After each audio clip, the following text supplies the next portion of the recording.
the 490 years, the 70 weeks, is a predictor of Jesus and his advent and the completion of his work. Correct. Okay. What other prophecies have a long fuse that kind of give an indication of, like, the overarching goal? What is the purpose of history? What is God trying to accomplish? What does he say the end of history will entail? Well, the end of history, of the sordid history that we've gone through with sin and death, is going to end with the 1,000-year millennial reign of Christ. Now, that's something you see in Revelation, the 20th chapter. All the early Christians knew about it. But there in Revelation 20, Jesus says, in this prophetic vision to the Apostle John, that an angel came down from heaven and laid hold upon the dragon, that old serpent, which is the devil and Satan, and they bound him 1,000 years so that he could deceive the nations no more until the 1,000 years were concluded. And Jesus talks about a time when all of the dead that have ever been will be raised back to life. He's very explicit on that point in John the 5th chapter. Paul is the same way, Acts the 24th chapter. He says, the reason I'm here in bondage is because of the hope of the resurrection of the dead. Right. He says all the dead are going to be raised back to life. That's the Christian hope. And that will be in the 1,000-year millennial reign of Christ, the 7th millennium from Adam. Now, to let this sink in, we need to recognize that it is a Christian hope, but it is not exclusively for Christians. Correct. A very good point. It's worldwide, world expansive. When Satan is bound for 1,000 years, it will benefit everyone that is removed from his control.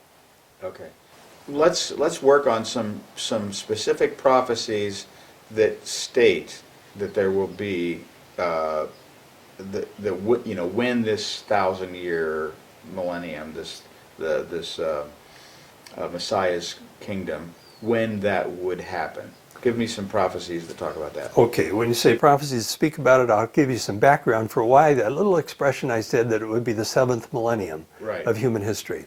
There isn't a direct prophecy. There are pictures and types and symbols from the Old Testament that do show us that the kingdom would be the 7th millennium. But it is a long-standing Christian understanding that the 7th millennium of human history would be the millennium of Christ's reign. You can go back to the Epistle of Barnabas that talks about 6,000 years of sin and death be relieved in the 7th millennium.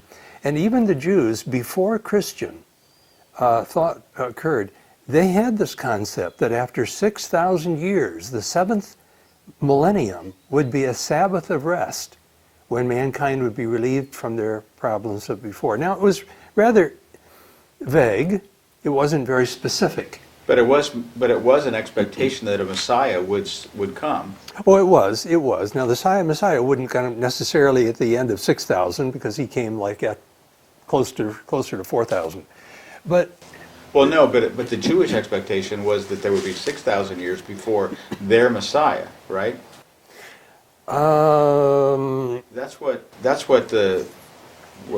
I just was looking at what it says on 6,000 years on Wikipedia.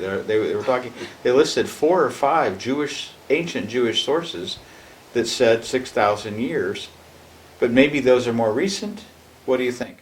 I think the concept was there, but I don't know that the concept meant that it was until Messiah would first appear. Okay. Now, maybe that's the way it's morphed.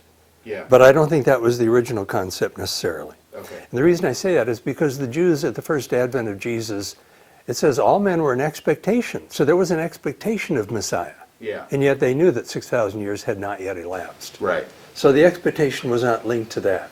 Okay. But now, we've gone so far, Yeah. well, we're almost to the end of the 6,000, and so the expectation for Messiah in the Jewish mind would link those two concepts.